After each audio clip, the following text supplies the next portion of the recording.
When you look into your mother's eye, you know that it's the purest form of love. By Mitch Albom. A mother's love for her child is like nothing else in the world. It knows no pity. It dates all things and crushes down remorselessly all that stands in its path. To all the wonderful mothers out there, happy Mother's Day. Good evening, everyone. I, Akhila Suresh, a grade 10 student of Villa Public School, is indeed blessed to be hosting today's event. This event is presented to you by Kernium Qatar. Kernium is an Indian organization that has been actively participating in the socio-cultural events of Qatar. It is a well-known organization that's been working under the affiliates of ICC for more than 4 years. A community that pays much more importance towards social activities that involves blood donation, food packet distribution, free air tickets, contribution towards scarce countries. Kernium has been a pillar of support to all those suffering in Qatar during this unexpected global pandemic. It has also paved a path for young talents by actively conducting cultural programs. Kernium has conducted the Cyber Safari competition in Qatar, which included many cultural events and was judged by some of the highly qualified dignitaries. Kernium has also given birth to a very unique organization named Malayalam Mission that is paving path to all those in Qatar for studying their mother tongue Malayalam with free of cost. I hereby request you all to like and subscribe to our Facebook and YouTube channel named Kerlium Global to stay updated with the recent events. Here, I start by kindly inviting the respected dignitaries of this event. Let me welcome our one and only pillar of support, an active socialist and mostly a big-hearted person, who is none other than Mr. Durgadas Sir, President, Kerlium, Qatar. Welcome, sir. Thank you. Now, now, I invite our inauguration guest, Mr. Vinod Nair, who is the Vice President of ICBF Qatar. He has been a very active member in ICBF, contributing his creative thoughts towards growing the organization. We are indeed very blessed to have you here. Welcome, sir. Thank you, Akila. Thank you. Let me also welcome the Vice President of Kerlium Qatar, Mr. Madhu Abhimanyu, who has been a dominant person that contributed the most for the happening of this entire event. He is also residing as the President of Malayalam Mission Qatar, being a brilliant teacher that provides immense knowledge to the students. We are very pleased to have you here, sir. Welcome. Thank you. Now, let me invite Mrs. Suma Suresh, Ladies Wing President, Kerlium Qatar, who will be addressing the vote of thanks for today's event. She has been a very vibrant member who is always ready to contribute her productive thoughts for the development of this organization. Thank you for being with us for enhancing today's event. Welcome. Thank you, Akila. Now, let me welcome the most important person of the session, Dr. Farah Ahmed, the Managing Director and Chief Medical Advisor at Noor Corporate Health, Occupational Health and Wellbeing Consultant, a family doctor. She is on a mission to create bespoke health and well-being initiatives to meet the needs of all people in the human society. We truly appreciate your presence in this event. Welcome, ma'am. Thank you. Now, I request you all to kindly rise up for the Indian and Qatar national anthem.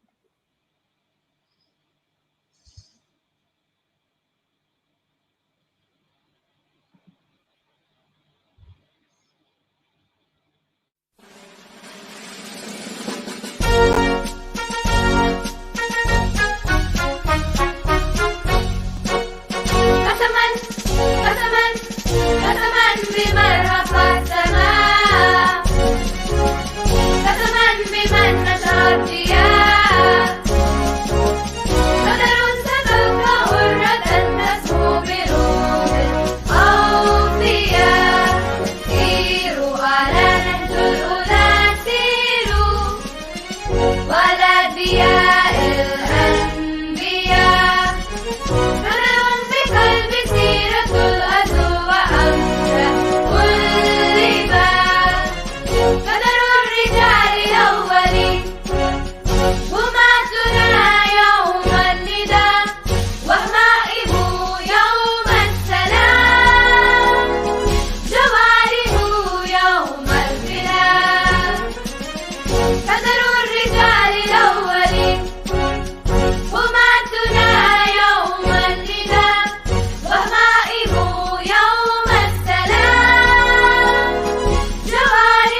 महान अधिनायक जय हे भारत भाग्य विधाता पंजाब सिंध गुजरात मराठा द्राविड उत्कल बंगा विंध्य हिमाचल यमुना गंगा उच्चल जलधि तरंगा तव शुभ नामे गाये तव शुभ आशीष मांगे गाहे तव जय गाथा जन गण मंगलदायक जय हे भारत भाग्य विधाता जय हे जय हे जय हे जय जय जय जय हे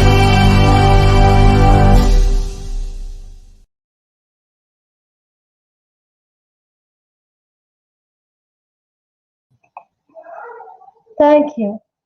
Now, I cordially invite Hindu Abhimanyu for the welcome speech.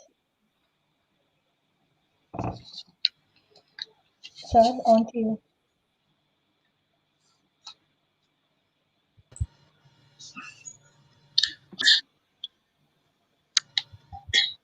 Good afternoon to all. The strongest people are those who win battles we know nothing about.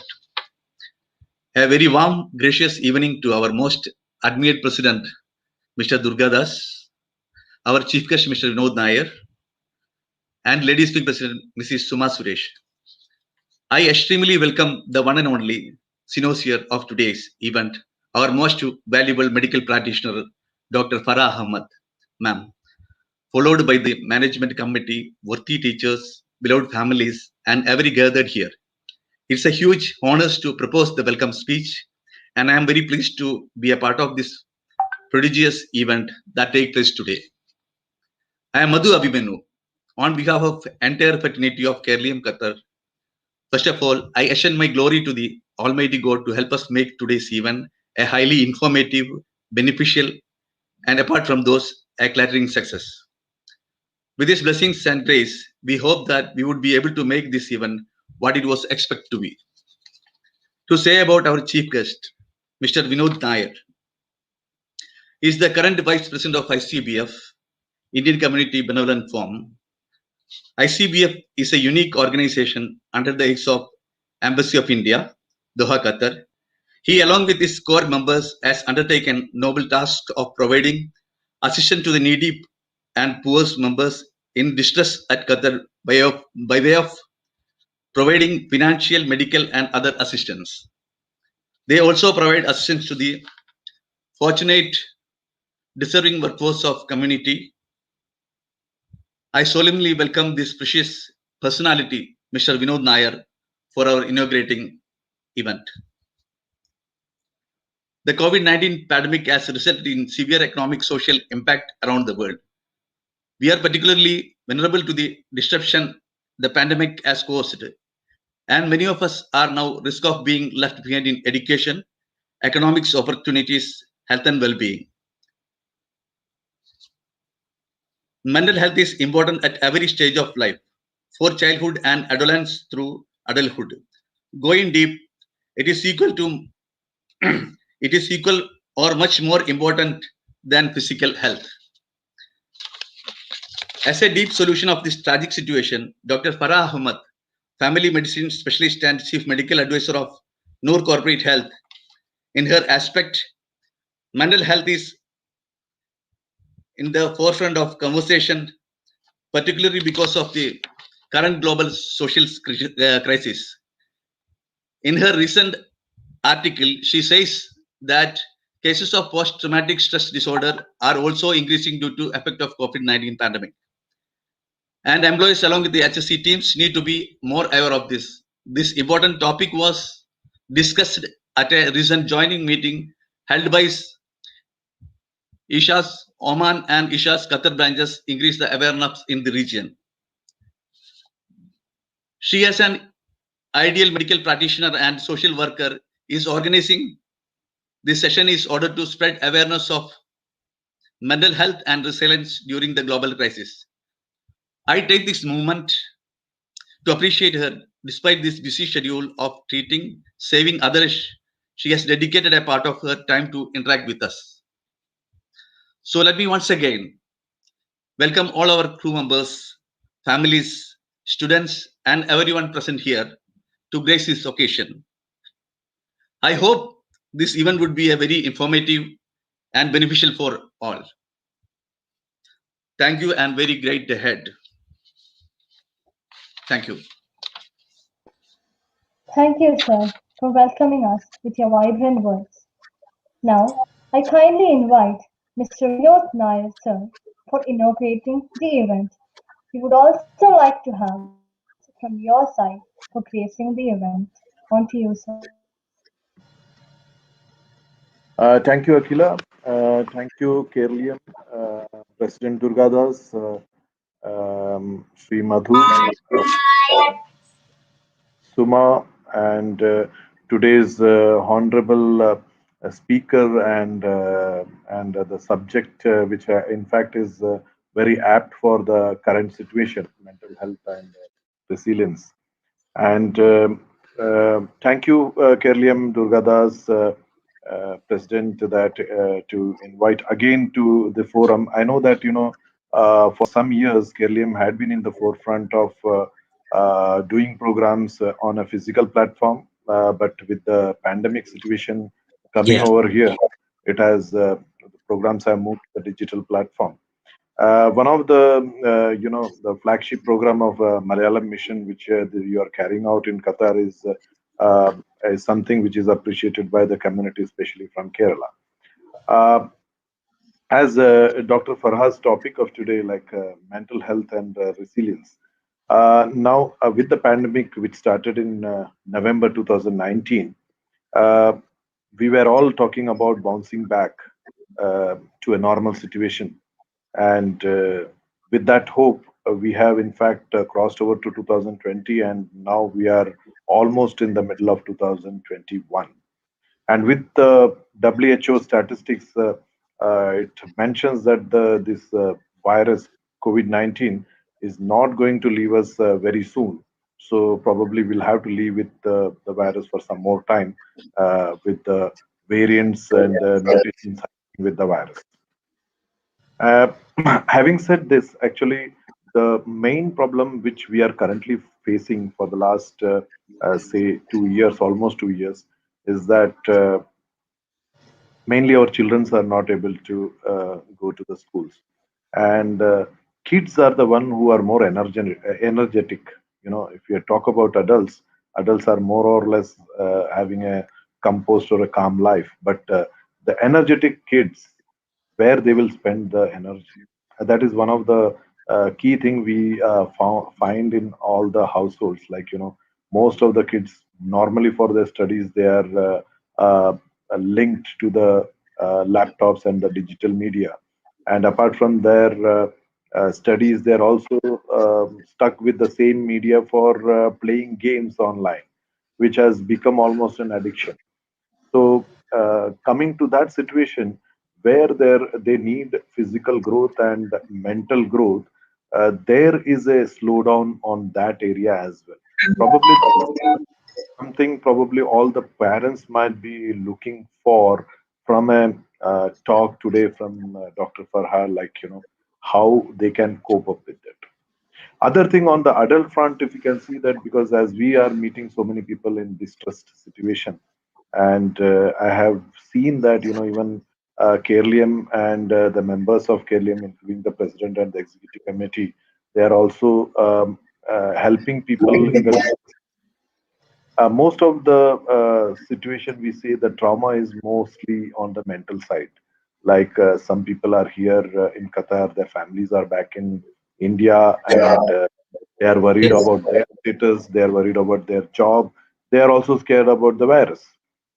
Now, with that scary situation, uh, I think most important thing for all the social organizations, including the apex bodies like ICBF, ICC, and other bodies and the associated organizations, is that get in touch with as many as the community members, and a communication line has to be built in where we can give comfort or a healing touch to those who have, a feeling that, the resilience is which is only a word, and probably it may or may not happen. So we have to give the comfort, and as the humanity has always, taken the challenge. You have seen that, every 100 odd years we had such a situation where the humanity has always won over the pandemic situation, and this is not different to all those pandemic situations. And uh, and I'm sure that, we will be fighting it out, and life will be normal, and a resilience will be there. But the only question is that at this moment, how much time we will take to bounce back. If it is going to take time, we have to tune ourselves, not as an individual but as a community, that we move together. That whether it is adults or the kids, we have to take them together and be ready that when this pandemic is over and life becomes normal. And when the life becomes normal, it may not be as simple as what we see today, because it is not of a 1 week or 1 month off we are taking. Many of the things have changed in last 15 months, wherein your work culture has changed, your routine has changed, your sleep cycle has changed, your food habits have changed, timings have changed. So getting it back into a normal phase is one challenge we all should look into.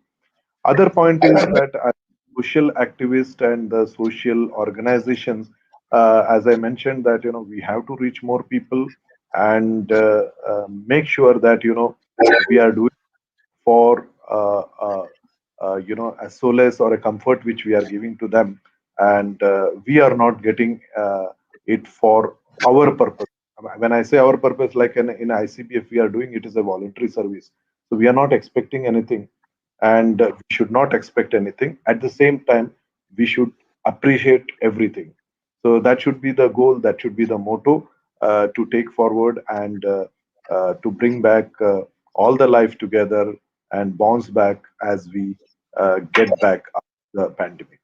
With this, I also inaugurate this function, and I hope that the talk today will not only benefit the members of Kerlium, but to an extent, it will also benefit all those who are hooked in live to this program. And I think end of the program, we should take notes of the points which Doctor will be mentioning today, Dr. Farah. And I think those points, it should not be just listen and go, but should also be put in practice as we take the pandemic together as a community. Thank you once again, President Durgadas, Mr. Madhu, Sumaji, and also today's speaker, Dr. Farha Ahmed. And we are keen to listen to you. Thank you.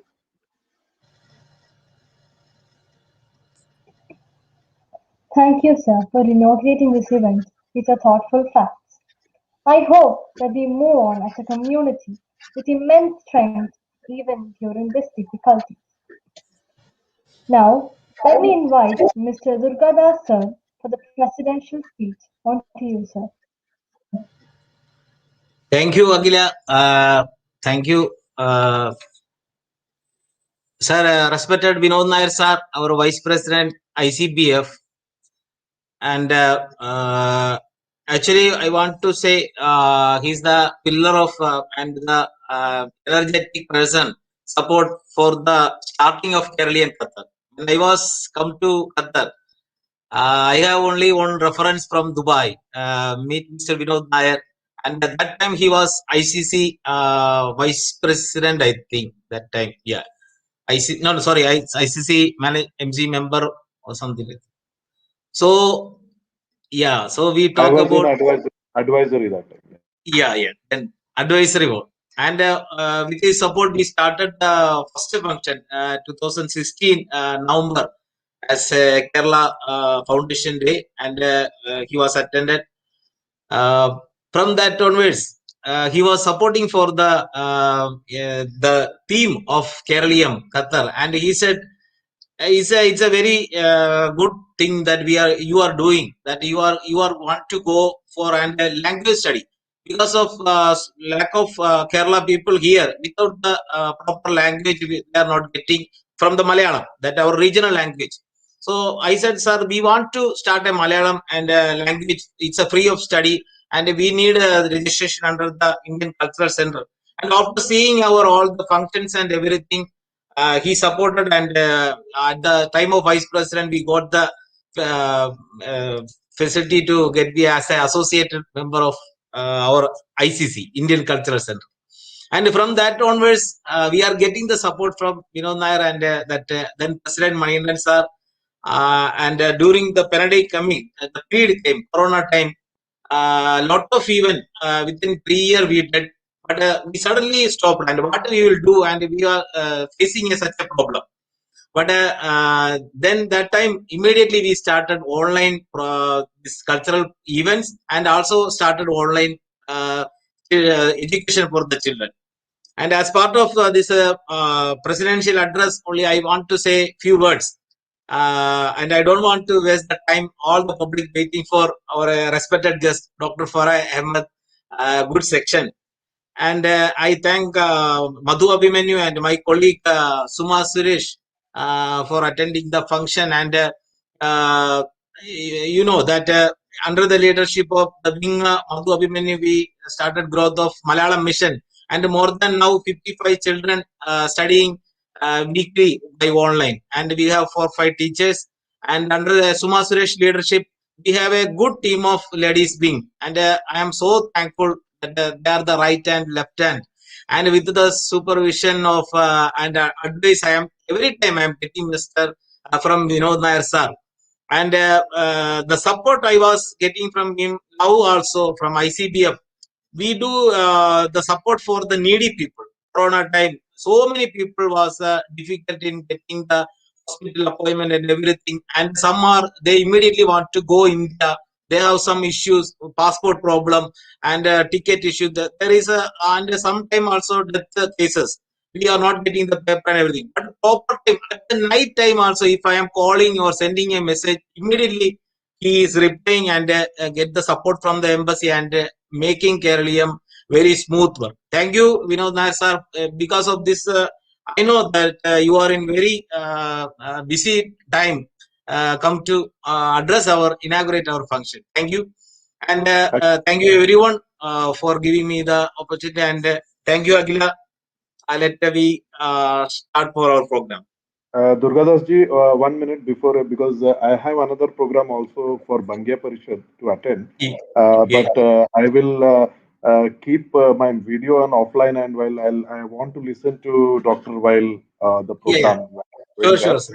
Thank And you. one point on the Malayalam mission, just to add that, this Malayalam thing, when Durgadas ji came, he sent me a Malayalam message in WhatsApp. Yeah.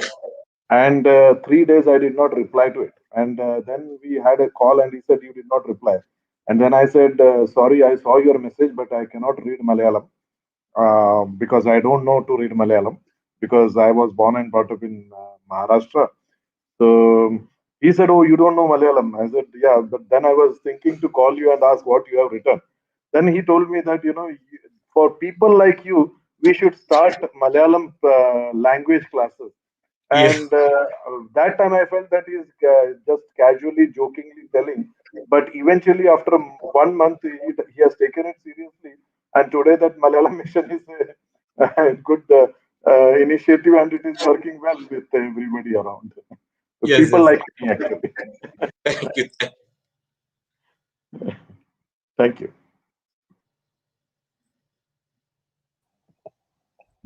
Thank you, sir. Now, I would like to welcome Mrs. Suma Suresh for the vote of thanks. On to you, ma'am.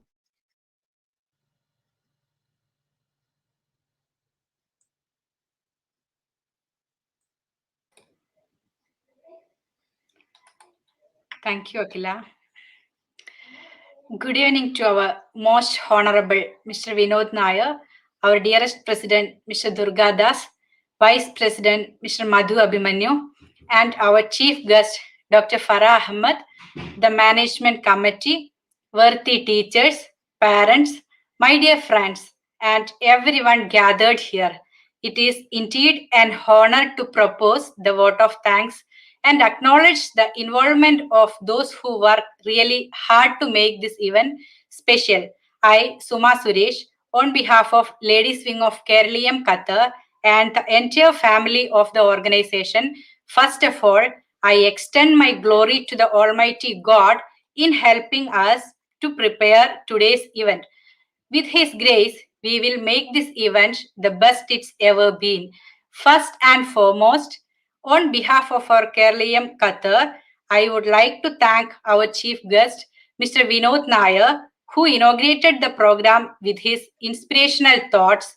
On this occasion, we had an opportunity to hear your thoughts, and this will surely be going to encourage us in our future events.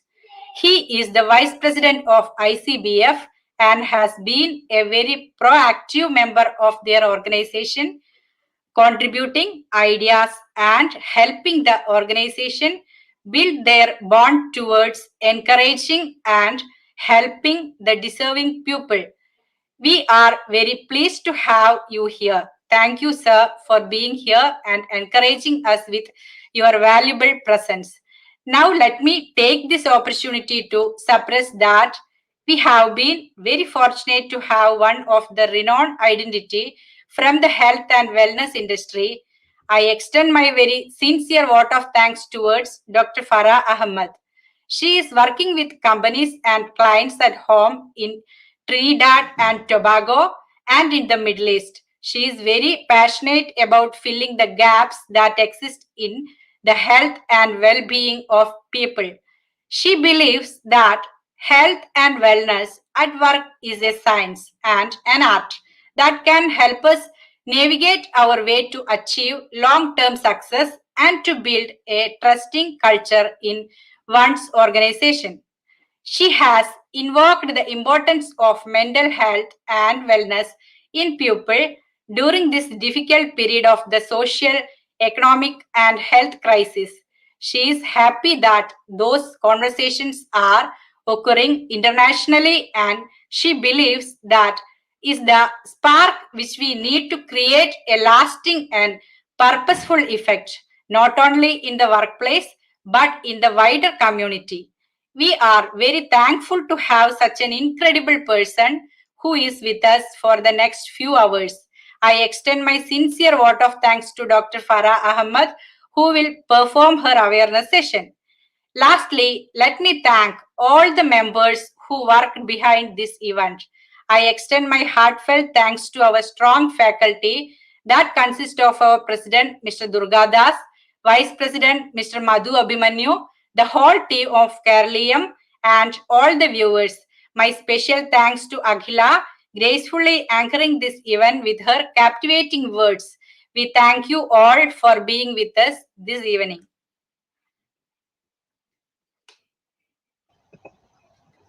Thank you, ma'am, for addressing us with your vote of thanks. I hereby request you all to kindly like and subscribe to our Facebook and YouTube channel named Keralium Global. Now, let us proceed to the awareness session conducted by the most prominent person of today's event, Dr. Farah Ahmed.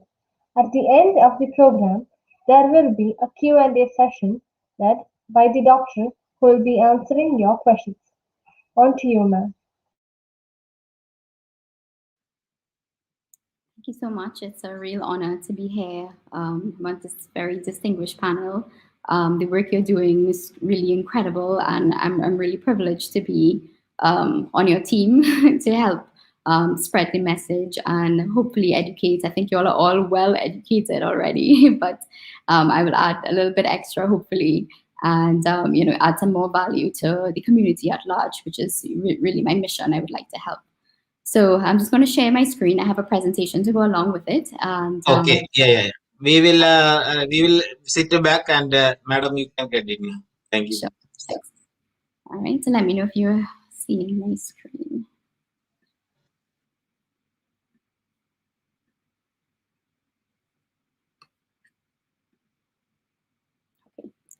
Right, are we good to go?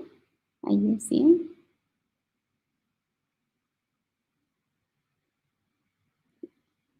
All is okay?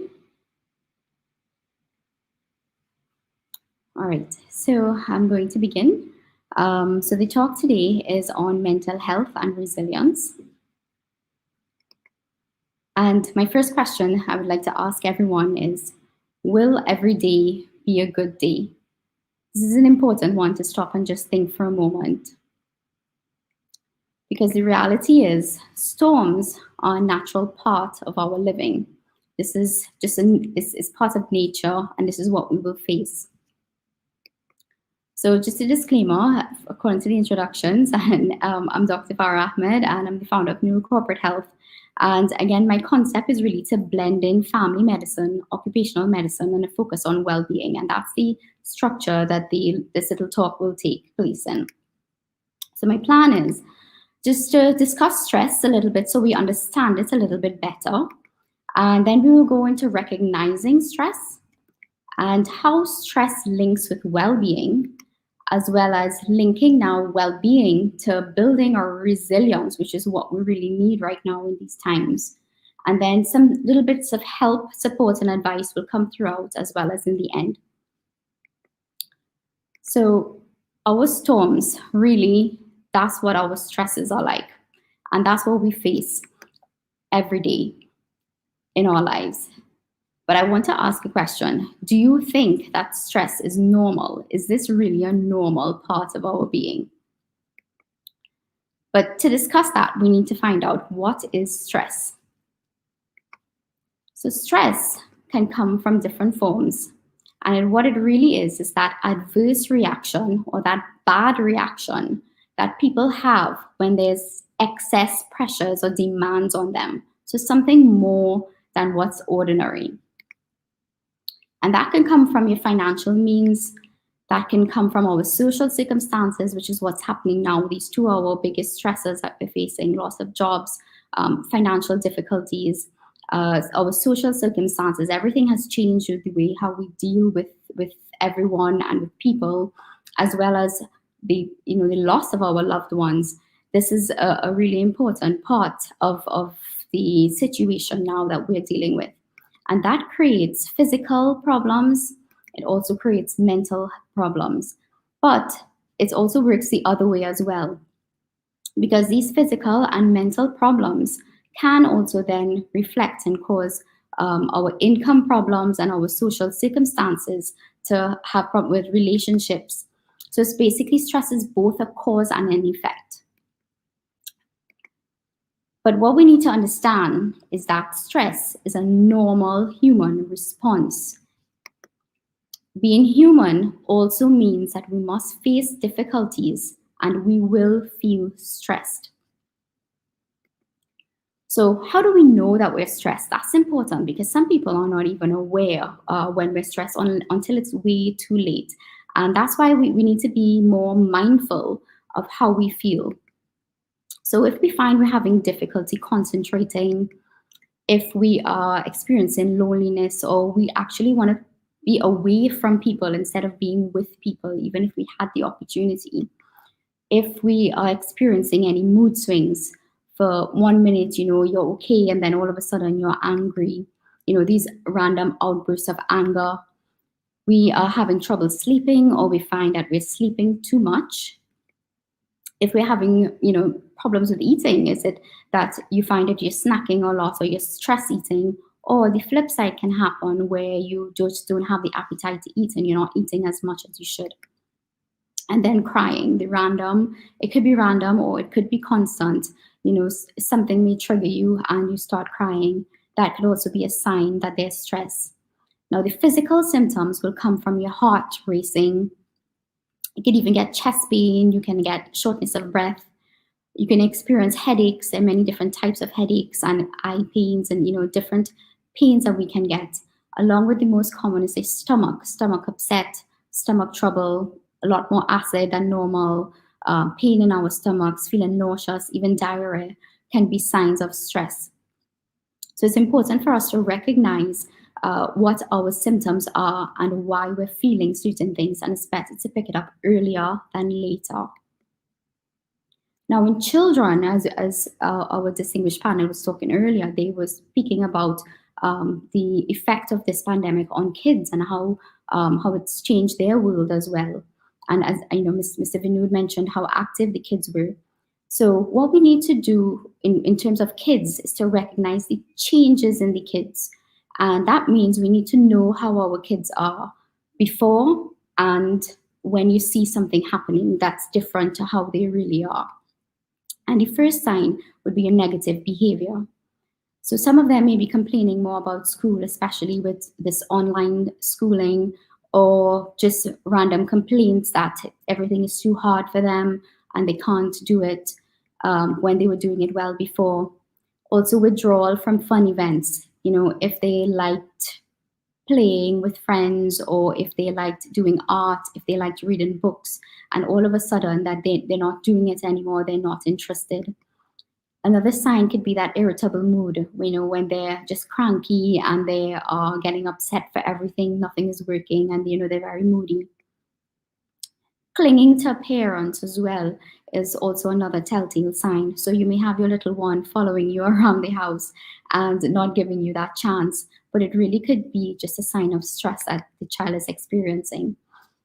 Or fear, all of a sudden they're afraid of different things, afraid of the dark, afraid of, you know, butterflies, afraid of, you know, things that they weren't afraid of before, or that is also a sign that something might be wrong. Abandoning friends, especially with older kids, you know, they may just leave off their friends and be by themselves. That is something that we need to be careful of as well. And then changes in eating and sleeping, same changes that we go through, they would go through as well. Feeling sick is also something that we need to watch out for. So if you find that your child is complaining, they're frequent symptoms. So it could be, you know, stomach pains, headaches, or one day their knees hurting, their foot is hurting, they're just not feeling well. These are things to look out for. It might be signs of stress rather than having one particular issue that's wrong. The interactions with others. I know now we're not interacting as much with with outsiders, but sometimes kids can be good at home. So we need to watch out for that. But when they go out of the house or they're interacting with people on the outside, they tend to act out. And you know, it comes as a shock that my child doesn't behave like this. So why are they doing this? But that, again, that is a sign of stress. Words as well need to be translated for kids. So sometimes they may use words as worried, confused, angry, but really what they're trying to say is that I am stressed because it's too much for me to handle. So we need to stop, pause, and just listen to them and see if we could figure out what's wrong. They also can say things like, no one likes me, or I'm stupid, or, you know, I'm not good at anything. No one, you know, nobody wants to be my friend. I don't understand this. So if they keep repeating these things, and this is, you know, something to look at closely and to listen, it doesn't necessarily mean that they feel this way, but they are dealing with too much and they don't know how to express themselves. So we need to help that as well. So listening, and addressing these early signs is really important at this stage. So stress at work now, when we're coming to the adults, and work, when I say work, I mean everybody, because even if we are at home, we're housewives, we are still working, and that work affects us. And work is related, it's very much separated from your job. What you do is actually different from your work. Your work is just your environment, is what some are paid to do, but your job is so many things as well. And that triangle that I look at, or that dynamic between work, job, and worker health, is really important, because this says a lot, and a lot goes on in this dynamic that we are not always aware of. So there's 6 main areas of stress at work that we need to look at, because in case we're feeling overwhelmed, we need to be able to identify. So sometimes it comes from unfair demands. You know, your boss or your organization, or even at home, people are asking you to do more than you're capable of doing, or they're really expecting things that's just not possible. So that puts a lot of stress. There's also the lack of control. If you are not able to plan your schedule, if you are not doing things the way you might want to do it, that adds a degree of stress on you as well. Then the unclear role. We are not sure where we fit in. One day we're doing this, next day we're asked to do this, and everything else we're expected to just do, and we're not sure of what our roles are. Then no support. And that goes without saying. This support goes in many different ways. And it's not just human support, but support as in having the right tools to do your job, having a system set up that gives you access to resources and different things to help you. The other thing as well is poor relationships at work, and that also reflects at home. If you have poor relationships at home as well, this is a degree of stress that really could actually be helped. And then change. When change is coming and you are not involved in the change, you are just basically told this is how it's going to be, or we have to get rid of you, this is it, and you have no say in anything. This is a significant amount of stress that comes on us. So we understand stress a little bit more, I hope. But I want you to ask yourself, do you think that humans are designed to handle stress? Are we really designed, our human capacity, are we able to handle stress? Yes or no, or maybe. And for us, we need to understand as well that our defense system is actually built in us. We can handle it. We were made to handle it. And how we do that is that physical and psychological dynamic. The physical side, there's this fight and flight response that's built in. It's from since the early caveman days. Our fight and flight is when we're in danger or something happens, we get that heart racing, all those symptoms that we just expressed. We feel it, our body changes, our chemistry changes, and we get prepared. Our body is preparing us to either fight it or to run. And that's where we can help with our bodies, because we need to train our bodies in order to prepare for that fight or prepare to run. And the best way to do that is to exercise, because exercise mimics that degree of handling, that heart racing and that shortness of breath and those things that happen to our body. Our exercise brings out that, so it helps us train to help our bodies deal with the stress better. And then there's our understanding that our ability to retrain our thoughts in our brain. A lot of the times we think this is just who I am. I am old now and I can't learn anything new, or this is just who I am, and I'm built this way. But that's not entirely true. Yes, it's true from some parts, but we can reprogram our brain, and we can do that through thought training. We can train ourselves and create new pathways in our brain to be more resilient, especially in these difficult times. It's to program and to train our thoughts. Now, we mentioned before the whole idea of stress, but how does this fit in with well-being? So all of these situations that can cause stress, it's all linked to this dynamic that I really believe in. It's your physical, psychological, social, and financial well-being. I really believe that all is connected, and this is what makes us a well person when we tackle each area. And if we tackle the stresses in each area, or tackle the ways to enhance our well-being, what we will do is basically help us to be more resilient, because they all affect our resilience. So when we talk about resilience, how are we coping? So resilience is that there are many different definitions. One is the ability to recover from difficulty quickly. Now, I have a problem with the word quickly, because that's putting a time frame on it. And I don't think resilience is meant to be something that's quick or help us to be better quickly. What for me, it's more of a process of adapting in the face of adversity and in the face of trauma, in the face of stress. How we change our thinking, how we change our being around this situation to help us get through it. And that process of adapting is resilience. So if we want to look at well-being and resilience, how does it work? So for us to get the tools that we need, as I said, we have it all built in. We all know this already, but we just need to remember and practice, as Mr. Vinod said. We need to practice these things. So from the physical side of well-being, what we can do is actually sleep. If we get sleep, what we do is get the chance to repair our body. We fix whatever is going wrong, and we give our body the best chance when we wake up to deal with what's happening in the rest of the day, which means we have to unplug, we have to detach, we have to sleep for us to be that best part of us to deal with the situations that we have to face. The other bit is food.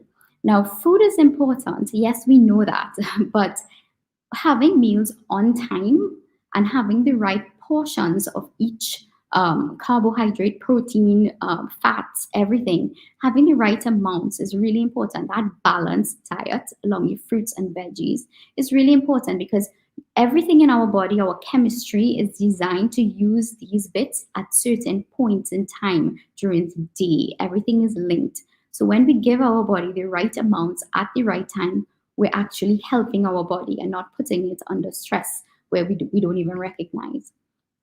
And being active, I spoke about it before, it really prepares our body to handle stress. And what I want to point out here is that we need to start getting up and moving. Sitting down for too long just is not good for us. We need to get up and move, even if you you think that that's not enough, or even if you move all day. Then you need to up your game and start exercising more. But we need to keep active. It really helps with our strength in our body. With mental health now, the mental side of things, early detection is really important. So this is where things like mindfulness training and starting to know about ourselves, learn who we are as people, learn about our personality traits, learn about our defense system, who we are as individuals, because we are all different and we all respond differently to different situations. So knowing ourselves will help us to detect situations early, and also providing support from in your organizations, just as what we're doing now, helps with that. So this is really important. Now, with the social and financial in this aspect, they are linked. And this is actually all linked because safety is a really important part of helping us to be resilient. And we need to have safe homes to be in at the end of the day. We need to have homes that are free of trauma and free of abuse, because any unsafe environment creates another ripple effect to break us down, and that's not what we want. And this is where the relationships come in. Relationships are super, super important because this is our healthy network that we need to have, our support network, and we need that now more than ever. So our homes, how we deal with our wives, how we deal with our husbands, how we deal with our children, it should not be just a response. We should actually actively try to communicate better so that we can build our support network that's closest to us.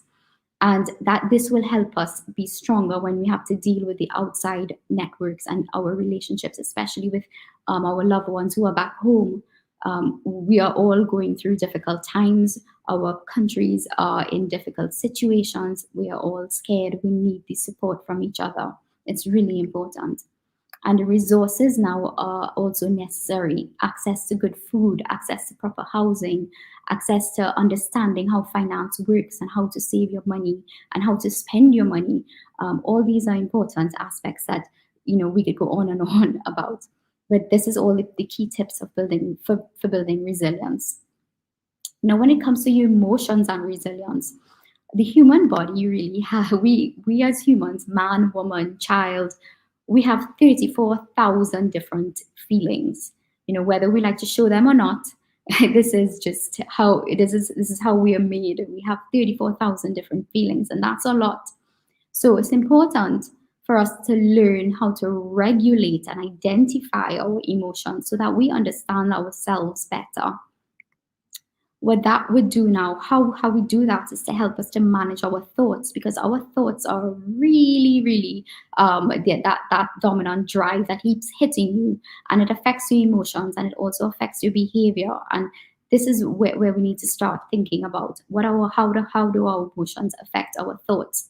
And then we need to keep a check of our behaviors. If we know we're out of hand, or behave badly, or we responded in a manner that was not appropriate, we need to put things in place to make sure that that doesn't happen again. So the psychological resilience now, just a few quick points, is again understanding and acceptance.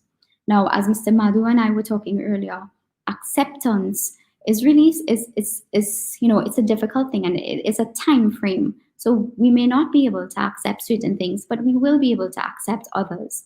But what we need to do is give ourselves that time and understand that there's a certain level of patience we need to have in order to get to that stage of acceptance, because we will get there one day. We just need to give ourselves the time, the space, and the patience to get there.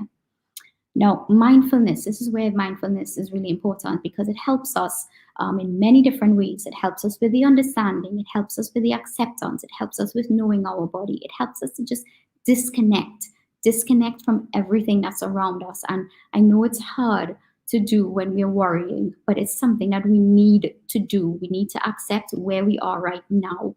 So for me, if I was in a mindfulness session right now, I would be grateful that I have a roof over my head. I have the access to technology. I have things that other people don't, may not have. So I am blessed with certain things. I'm blessed with health at this point in time, that I'm able to speak and give you this talk. So these are the little things that we need to be mindful of, and we need to detach and actually focus on that for a while and forget everything else that's going on outside of us. And we need to work on our spiritual well-being as well. And this shows, once you have that aspect built in, that there's something more out there than just you and this world. This is super important, because it really helps us, again, with that disconnection, or that too much going into this world. There is something else outside that we need to attach to that will help us. Now, dealing with grief, this is really, there's so much to say and so much that could be shared. But the important part of it is to talk and share. We need to do that. And for us, I recently lost one of my loved ones. And for me to deal with that in the early stages was to talk to my kids and let them know how she benefited my life, and how, because the kids don't know her, but just talking about her positives helped me as well, dealing with these issues of loss. So talking and sharing is important, and you don't have to necessarily talk about, I'm sad because I lost someone, or this kind of thing. You could talk about the positives, or talk about anything, but just talk and try to get it out. It's really important. Understanding the stages of grief. People spend a lot of time researching and talking about grief as though there are stages to go through. And yes, they are recognized stages, but we are all different, and we're all human, and we will go through our different stages at different times. And this is really something that we need to understand. So we have to give ourselves the time and be kind to our own selves, that we need the time to grieve, and we will grieve differently. And we need to understand that.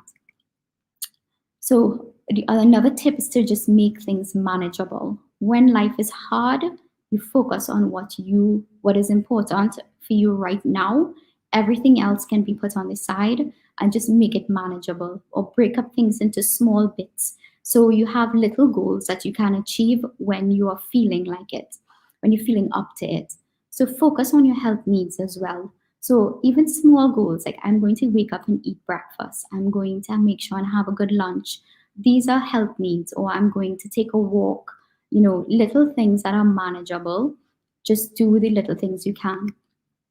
And the small amounts help. So getting up in the morning and making up your bed, put that as a tick. This is how I can accomplish something in my day. I've done something right. And understanding a bit of control versus no control. So what we may want to do when we have no control of our situations is to create a situation that we can control. We can bake a cake, we can call someone we love to check on them, help somebody fix something, whatever it is that we can do and what we can control. It also helps by, gaining some control in a situation that we cannot control. And then focus on gratitude.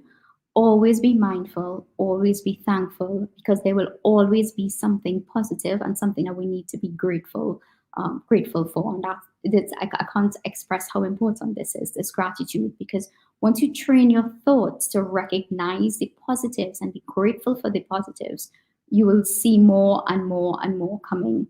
And this is a pathway in your brain that we need to build. And lastly, support. Create that, as I mentioned before, that supportive network. We need to have that. It's really, really important. And how to access support now, how to get help. So first we need to understand the spectrum of wellness. So there's the unwell state, where we are sick either physically or mentally. We're suffering from depression, anxiety, or we have medical problems, diabetes, different things.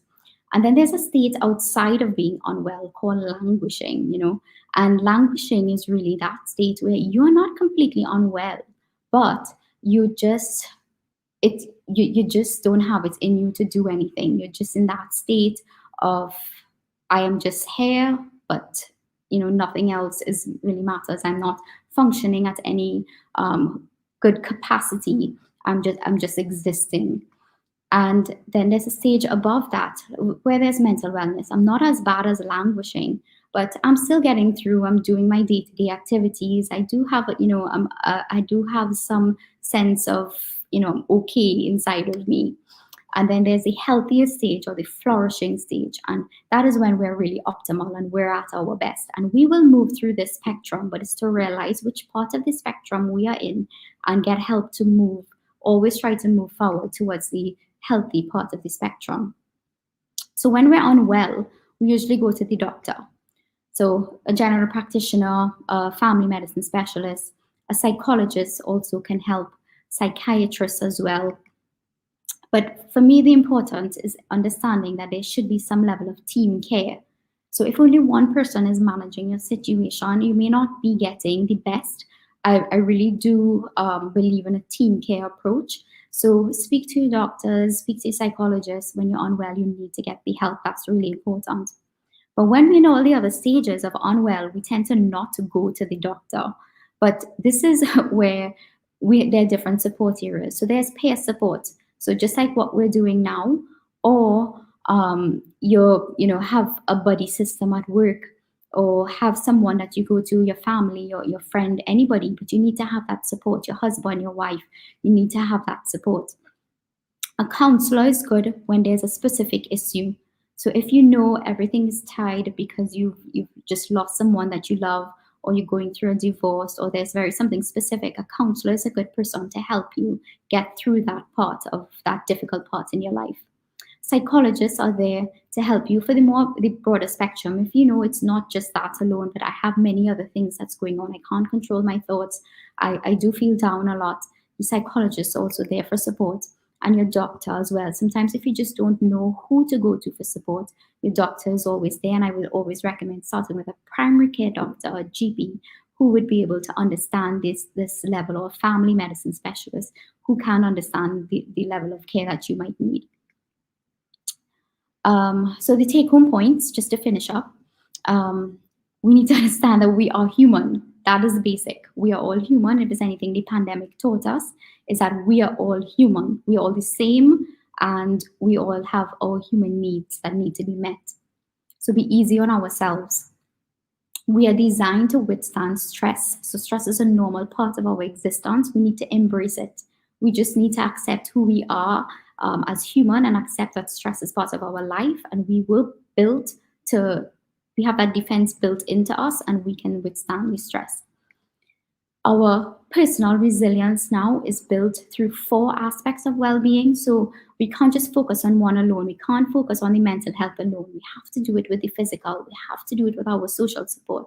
We have to do it with our financial as well, because everything affects who we are and how resilient we're going to be. And support goes a long way. Get help, even if you think you don't need it. Get help. Create that supportive network. And just remember, at the end of the day, when nothing else is working, just as happened to me earlier with my laptop, this wasn't working. And I said, I'm going to just restart it. So remember that everything will work again if you unplug it and we just restart. Take a few more months, and that includes ourselves. So thank you so much for listening. Just ending with the serenity prayer. God grant me the serenity to accept the things I cannot change, courage to change the things I can, and wisdom to know the difference. So this is just a little bit of my company. It's called New Corporate Health. We also have partnered with Flourishing Minds in Qatar.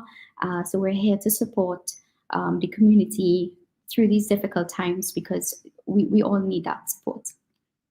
So thank you so much for listening and for your time. I'll pass it back over.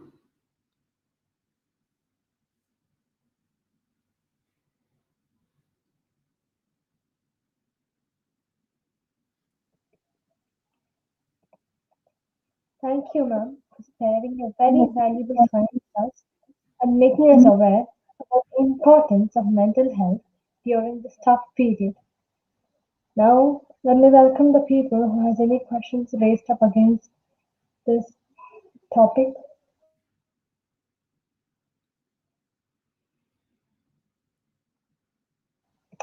Please come up with questions if you have any doubts regarding the session.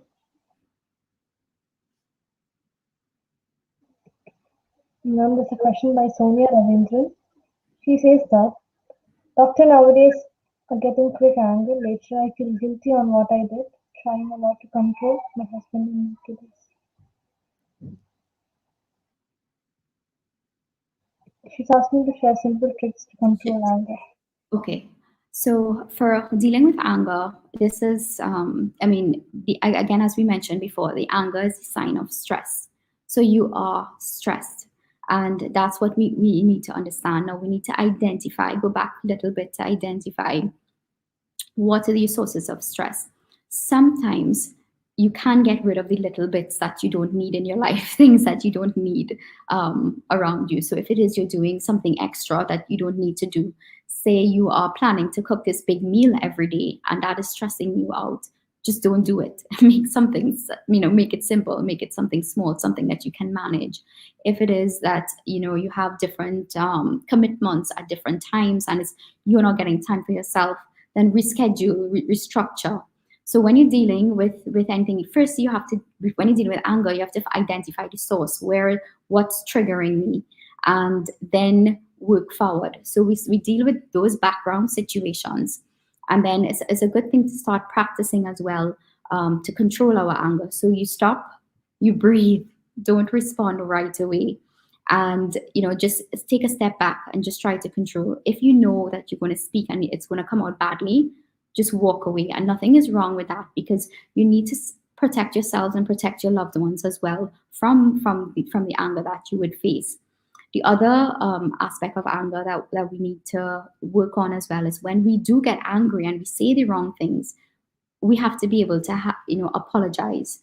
We have to tell, I'm very sorry, even if it's your kids and you lashed out at them for something small, a simple apology. And that teaches them a lot as well. It teaches them that we are human and we make mistakes, and it's okay to say that. It's okay to say, Mommy is under a lot of stress and I made a mistake. I'm going to try to be better. And that goes a long way. And so it helps us to understand and help the kids understand as well. I hope that helps.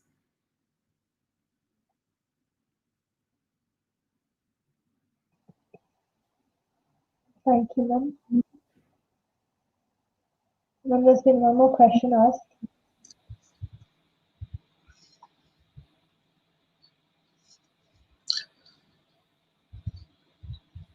Doctor, can you hear me? Yes. See, nowadays, those people here in state, those who are not went for vacation last 2 years, and still there is no hope for that. So there is those people is suffering due to this lack of sleep. Lack of sleep means they are usually they are sleeping time is 10 to 9 to 10 or 10 to 11. So after now the present situation is 12 1 around like that they are extended their timing. So it's affecting badly, even though that morning session they can't wake up normal time like that. Mhm. Yeah, so sleep is a big issue. So again, sleep is a training. You have to, again, just like everything else, we have to program ourselves and program our bodies and program our minds. Sleep comes from, so there's so many aspects with sleep. So just creating the an environment that is actually comfortable to sleep is actually very important. So we need to start there. Watching too much screen time, watching too much TV or watching the screen before bed is also not a good idea, right? Is that question? Am I on the right track or? No, actually, problem is see. I told you that those people see after completion of 2 years also they didn't get a Yes. chance to So Mhm. there are thoughts. They are scattered of thoughts because they are very much worried about their family and all. So Yeah, no, but this is where this all ties in because the thing is, if you don't have that, everything works together, and that's the beauty of, we can't just tackle one thing. You have to tackle everything, and it is creating that supportive space, main creating, main, yeah. main reason is anxiety. Anxiety is Anxiety, exactly. So this is yeah. all part of anxiety because if you don't, if your body is not prepared by just by watching screens, what's happening is that your body is breaking down your melatonin, which is your sleep hormone, and you need to have high levels of sleep hormone to sleep, right? So that. This is why it's important. So you watching too much screens, too much bright lights, too late in the night, it breaks it down. So you can't sleep. Then you're anxious. You can't sleep again, and I mean, it all works against you. So you have to create that environment. You have to stay away from the screens. In terms of the anxiety, many different things can help. Again, mindfulness, which is detaching, meditation, prayer, different things like that helps you to disconnect. The whole idea to help with anxiety is to disconnect.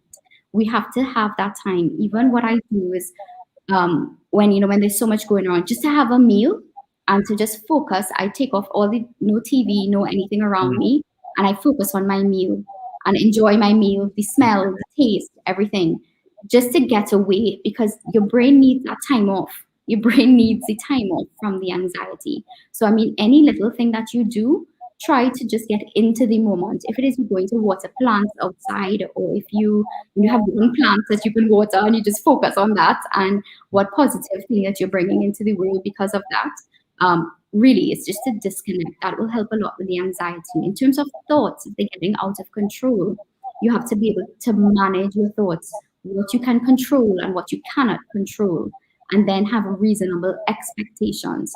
So for me, I'm in the same position. I have not been home since August 2019, and my home is much further than India. My home is on the other side of the world, right? So it takes me 2 flights to get there. I can't even get there in one day.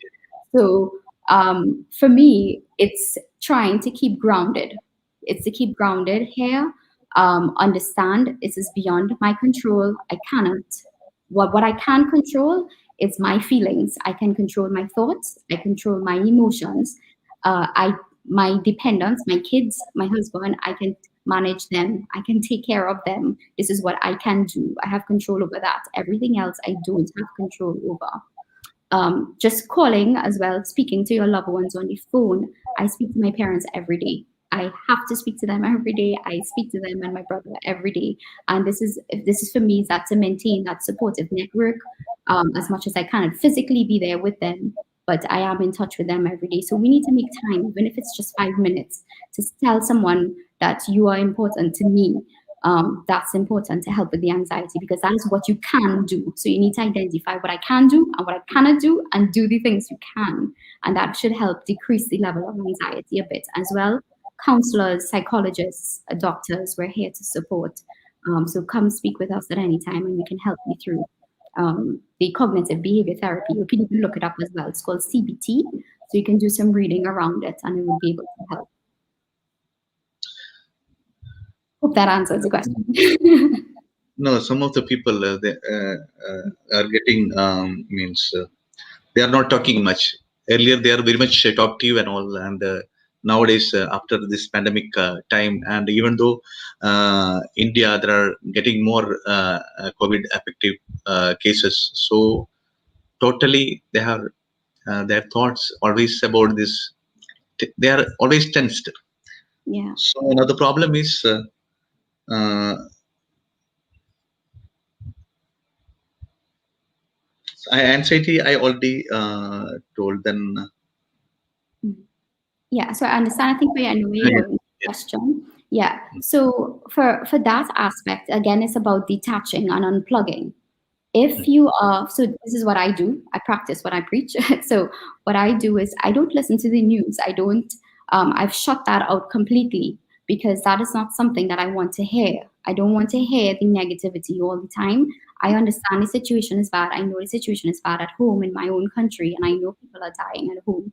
And but I can't hear that all the time. That's not what we should do. We should always have a balance in our life. So if you do want to hear about it all the time, then you need to find a lot of positive things to balance it off with. Because if you create that unbalance, you're going to be stuck on one side, and I don't want that for any of us. So we need to, if you insist on checking on the news and hearing, the idea too is personal responsibility. You do what you can do. What you can do is you protect yourself. You wear your mask. You use your hand sanitizers. You practice your physical distancing, and you do what you can. So you check your boxes. You don't attend large events. You don't, you may have what we did as well was create a social bubble where it was just us and our immediate neighbor. So we had someone that we can speak to, and create that supportive network. So in these difficult times, we need to focus on what we can control, not what we cannot control. There are a million things we cannot control. But if we learn to focus on what we can control, helping ourselves, cooking good food for ourselves, exercising, thinking positively, that is what we can control, and we need to do more of that. There is any tips for this sudden to reduce this stress? So If it there's is sleep nothing. or no, Yeah, go ahead. I'm talking about uh, any particular tips for this stress relief. So stress No, again, no, stress. no, no, not like that. Not like that. This stress means it's a continuation.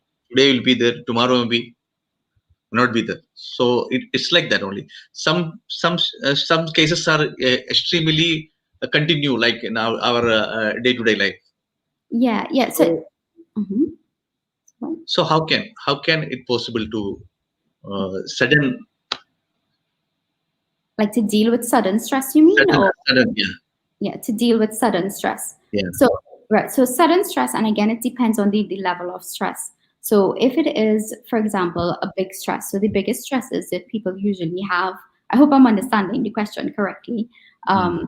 The biggest stresses we have is grief when we lose No, someone. something. See, I'm talking about. Yeah, See, stress is a continuously happening in our life, day-to-day life. yeah, yeah, It's automatic happening. But yeah. I'm talking about a particular subject is haunting me in continuously. Means One since thought that's I'm going talking. over. Right. Yeah. So then again, so that comes to the realm of what you call cognitive behavior therapy, where you have to identify the thought. What's causing this the thought? What's triggering the thought? Because it may not be what you think. It may be something else that's triggering it. So we need to identify the trigger for the thought, why the thought is happening, and is the thought rational? Like, does it make sense? Does thinking about this make sense? So, for example, let me see if I can get an example. So, if you're thinking. People at this point in time have the fear of death. Am I going to die from this, or am I, faced with this? First of all, you have to be rational about it. So, one, am I sick? Am I experiencing symptoms? Am I doing the right thing, or am I doing the wrong thing? Have I been exposed? If I have not been exposed and I don't have any symptoms, I have been vaccinated, then that thought becomes sort of irrational because you're doing your best to do it. So to worry about something that's irrational doesn't make sense. We need to rationalize it, if you understand what I mean. So you have to figure out, does this thought make sense?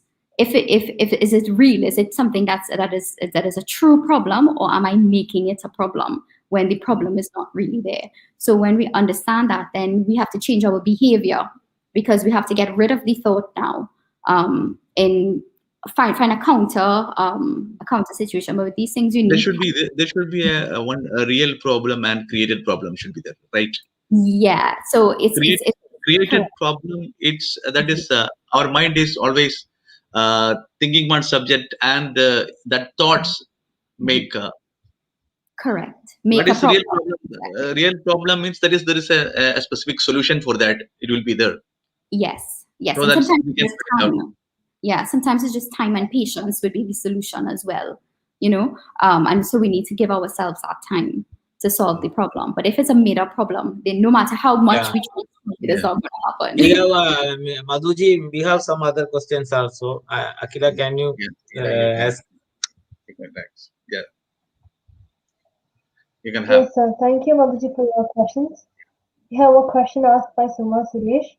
She says that she lacks a concentration and self-confidence. How can she improve both of them?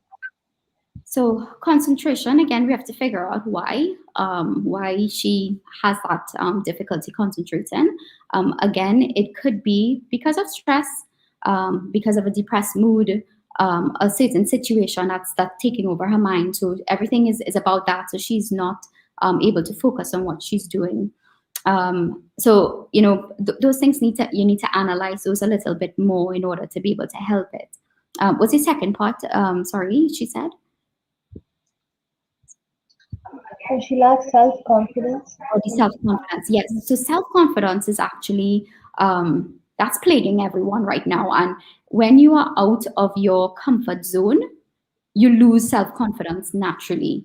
So all of us here will be struggling with some degree of lack of self-confidence because our world has changed. It's not what we are used to. So to build that self-confidence again, I usually recommend that you make a list of your positives. You even make a list of your perceived negatives. But it's all about acceptance and accepting who you are as a person and knowing your strengths and your weaknesses, because strengths and weaknesses could be used at different times. So once you accept who you are and constantly tell yourself what what you're good at, because we're bombarded by all the negativity. So what we need to do is tell ourselves, I am a good person and I love myself. And you tell yourself that every day. You tell yourself, I am a good person. And you look yourself in the mirror and you tell yourself, because it's really important to keep telling yourself that, so that you create that pathway in your brain, as well as you start believing it eventually. So even if you don't believe it right now, just start today and you will develop the confidence in yourself. I hope it helped her. There's one more question asked by Jitu. He says that he can't meet his partner and he's alone. He feels so depressed. How can he overcome the situation? So this is again another problem that everyone is facing, or most people are facing as well, not being with your loved one and feeling depressed about it. So again, it comes back to the control and what you could control and what you cannot control. Now, you don't have to physically, nowadays, you don't have to be in the same room with someone to express love or express how you feel.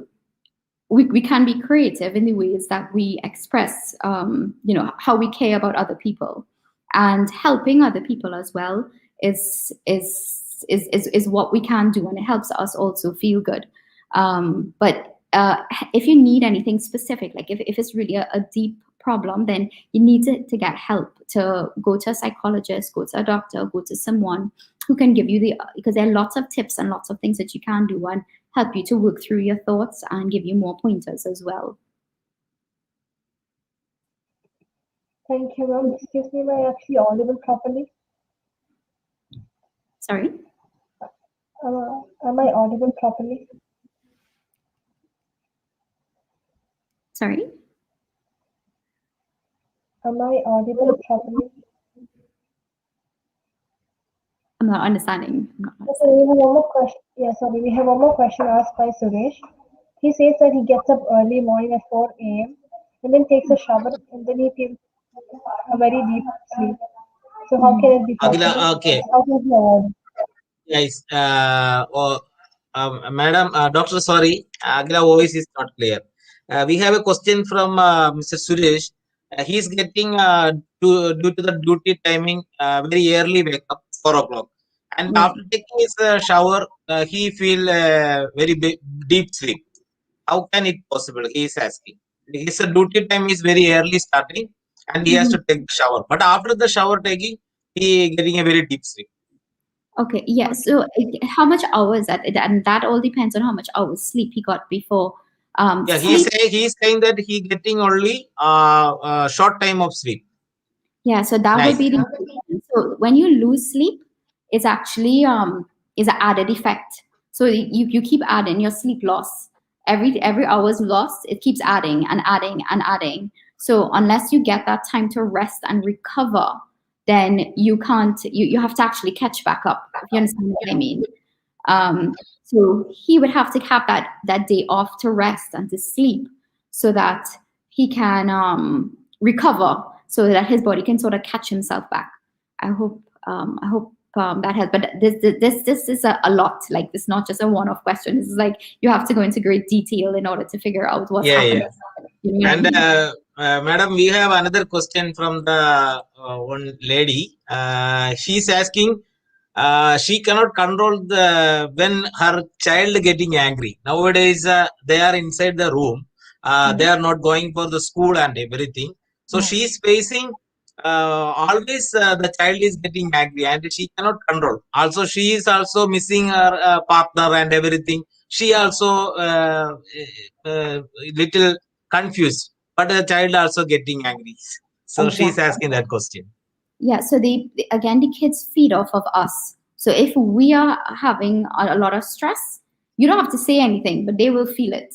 So the child's response is a natural response to dealing with stress that they can't manage. Because think about it, if we are experiencing stress and we are having a difficult time, when they feed that off of us, theirs is even worse. So the child will get angry. But again, there are lots of ways to learn to regulate your emotions, to sort of calm the child down and to calm yourself down, because that's what we have to learn as well.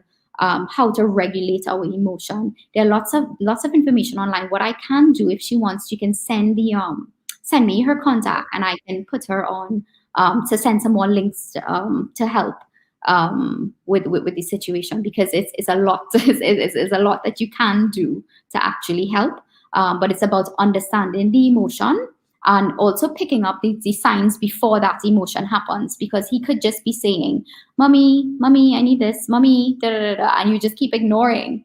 And then that turns into a big meltdown because they didn't get the attention, when they needed it at that point in time. So I hope that helps. Okay. Yeah.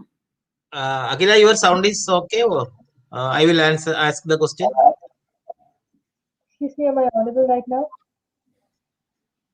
Doctor, you can hear Am I Akila audible? voice. It just sounds a bit muffled. I can't Okay, no problem. Okay, I will read. We have a question from Miss Anu Rupraj. She's asking her kids are now more addicted with the gadgets. Mhm. If this is affecting the child mental health also, she's asking. So she saying they are getting aggressive while we are controlling this. If we are taking the gadget back or something, they are very aggressive and angry. So she want to hear how can we handle this situation smoothly because Yeah, don't want to take attention and everything. I think yeah, she have a very petty kid and don't want to disturb her. yeah. So, well, we I think we're all facing that problem now. Even me with my kids. So Yes. it's just very So common. it's a general question, I think. Nowadays facing the system. It is what it is, but I do agree that there's a degree of addiction that sort of comes with it. So what we need to do is to talk and explain, but again, it depends on the age of the child. That's the most important part. When you're dealing with children, it depends on the age, because at each age and stage, they can understand different things. So you have a different way of dealing with the child at that point in time. So it's important to understand the level of the child's understanding and what they're capable, what they're able to understand. The other thing as well is if they fight and scream and be upset, and then you give in anyway. So they know that once I behave like this, I will get it. And that just feeds them. So that, and if it's already been developed and established that if I behave badly, I will get what I want, they will keep doing it, and it's going to be harder to break it. So you can't do it one time. It has to be something consistent on your side, and it also involves a lot of explanation and a lot of dialogue. You need to talk to the child and talk and explain, this is not good for you. Do you want, if you do this for too long, your eyes will go bad. If you do this for too long, this will happen. Do you want that to happen to you? And it depends on, again, on the age and the stage of the child, and you have to do it gradually. But just remember, what you are doing will also cause the behavior, a certain behavior. So if you know you're giving in to the child when they kick and scream, then you're just encouraging the behavior as well.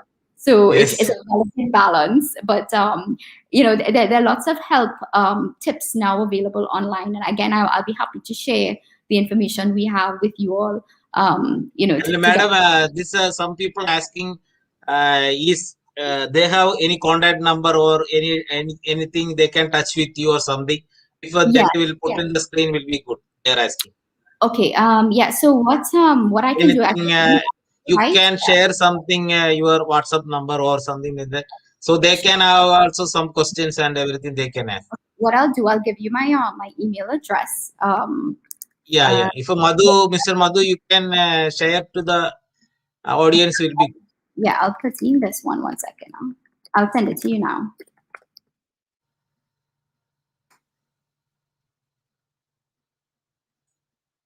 Right. We also have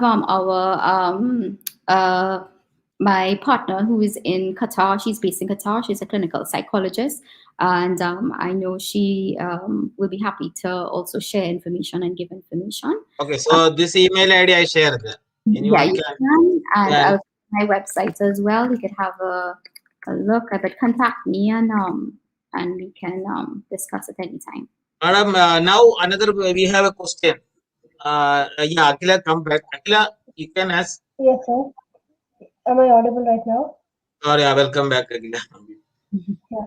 Sorry for the technical error caused. Really sorry for that. So that's a question by Suma Suresh. So she says that her children are always addicted towards junk food, and then she's trying to make them aware that they are actually not good, but then they actually don't understand. So how can it be possible? How to make them aware of that? So, I mean, this is something, again, it's from ASA. We are trained. Yes, same like that just question.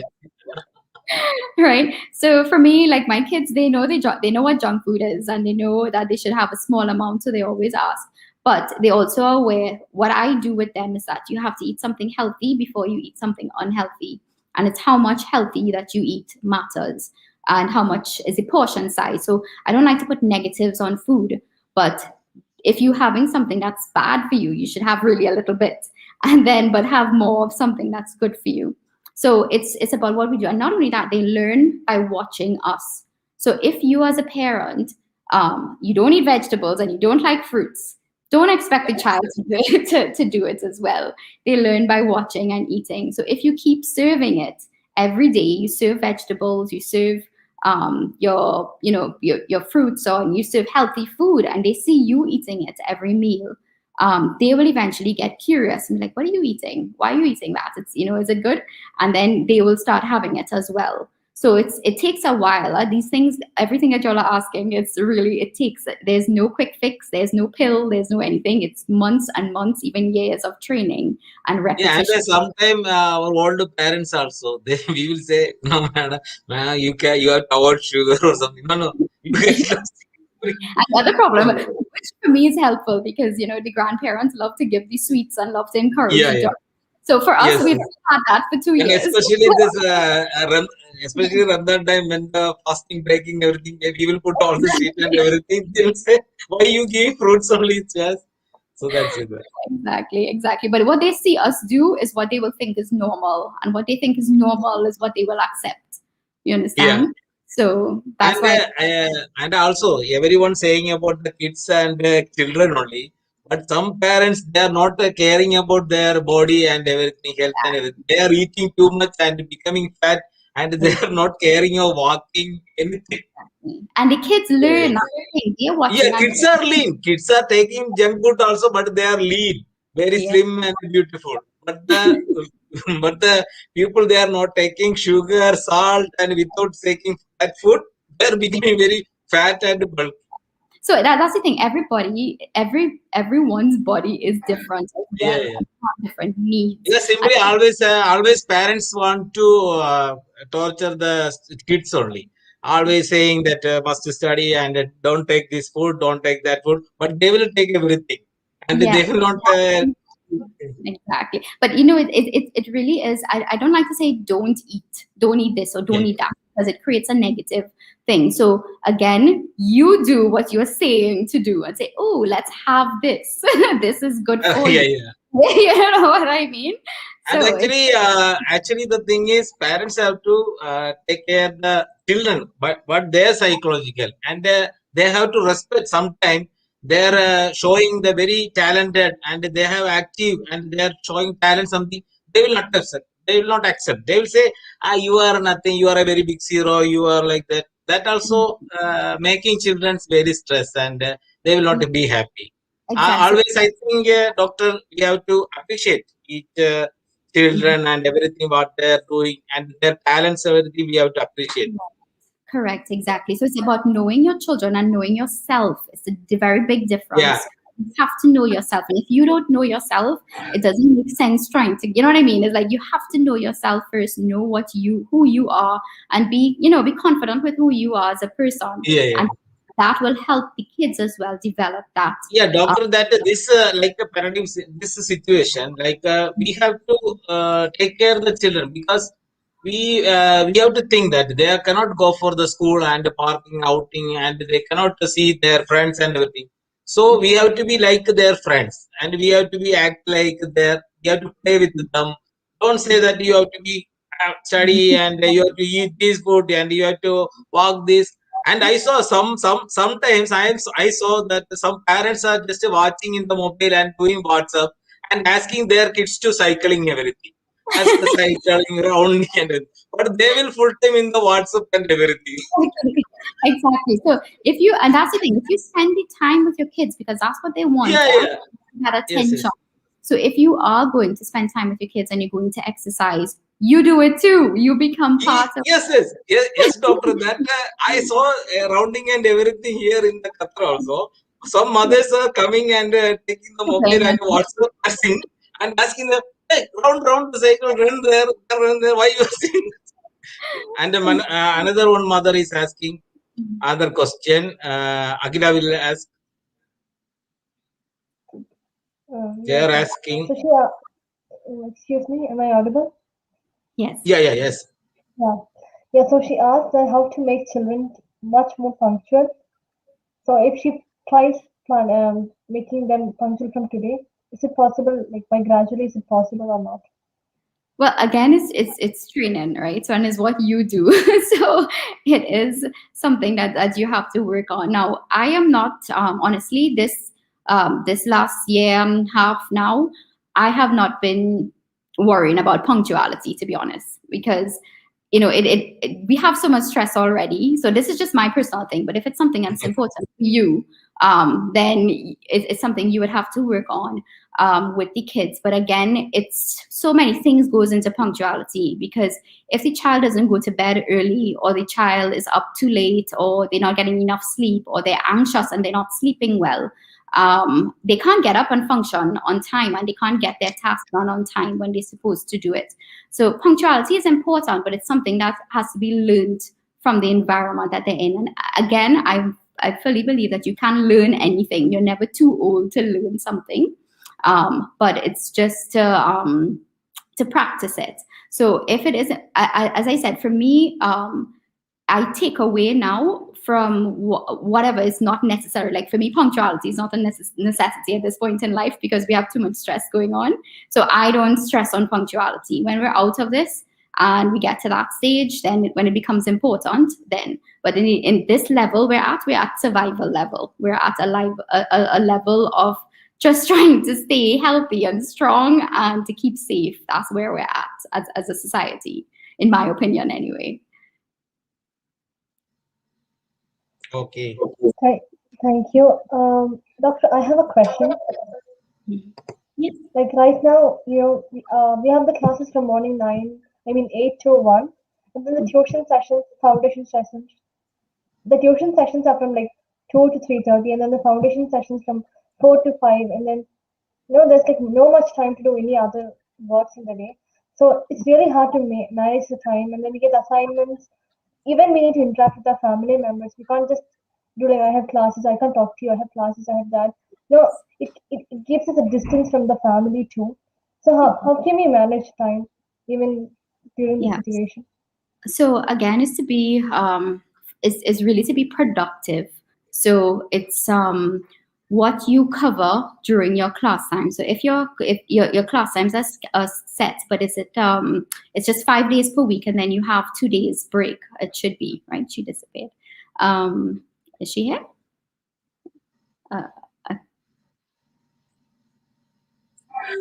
Yeah, I'm not hearing. So Yeah, she's here. She's here. Yeah. So so it's many different factors. So it when you do have the time, it's about management. So now you have to be like the queen of time management. When you have your breaks or you have your day off, you have to know how you want to spend it, and rather than waste it away in doing whatever. So if family is important to you, then you need to make sure and schedule in your family time. Or you need to, because if you don't schedule it in, it's not going to happen. You're going to end up wasting it doing something, or that's not important. So just being on your phone or just checking Facebook or something. So what you need to do is schedule in your family time when you have this tough schedule. You also have to schedule in your exercise time, your mental health time. You have to be able to schedule in things that would help you. Also, try to know your limits. If you know that you are stressed and maybe today is not a good day for you and you need to take an hour off or you need to miss a class, personally, I see no problem in that because it's to get you back on track. Because you could pretend to function when you're in class and you're not functioning, but that's wasting everybody's time, in my opinion. You need to detach and take your time for yourself. And when you're ready to get back in, you will make back up. You'll make it back up in no time at all, I'm sure. And also, if you have a student council or you have whoever your teachers are, because it's about scheduling and understanding time as well. So those things would also need to be discussed. Yes. And there's one more question. How to get rid of from anxiety? Asked by Sujita Sadeshan. So anxiety is really, really big, and it depends on the level of anxiety. So if that will need a formal assessment and then to see how you do. But again, the same tips that I mentioned before would help you with anxiety. Again, taking care of your body, then taking your time for your mental health breaks is important. Getting your sleep. I can't express how important sleep is. People think that they don't need it and they could survive on 6 hours or 4 hours, but you're really not doing yourself any justice by doing that. You're actually putting yourself at a disadvantage and you don't even realize that you're stressing your body. Thank you, ma'am. So I guess the questions are over right now. I don't find any more questions in the chat box. So thank you to all the viewers and supporters of this event. With your constant support, our event wouldn't have been a success. And let me also request you all to like and subscribe to our Facebook and YouTube channel to stay updated with the recent events. So we're winding up the event. Thank you.